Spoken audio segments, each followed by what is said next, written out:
In today's video, I'm going to teach you how to show most recent message on top in the iPhone mail. Alright, I'm on the home screen right now and we're going to turn this on through settings by going into the mail app settings and enabling the most recent message on top option. First, I'm going to open the settings app, the grey gear icon. If you don't see it on the page you're on, just swipe left or right until you spot it.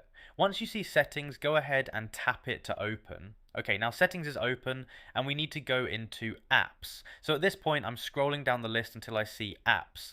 I'm moving steadily and watching the labels as they pass by. Alright, I see apps, so I'm tapping on apps. Now we're on the apps screen and we need to find mail. So at this point, I'm scrolling through the list until I see mail. I'm going slowly so it's easy to spot. Alright, I see mail, so I'm tapping on mail. Now we're inside the mail settings page. On this screen, look for the option called most recent message on top, and you'll see a toggle switch next to it. So at this point, I'm going to turn on most recent message on top by tapping the toggle so it switches on and looks active. Once it's on, that's your confirmation it's enabled. There's no save button here, so the change applies immediately. At this point, you can tap back or exit settings whenever you're ready, and the mail app will now show the most recent message on top.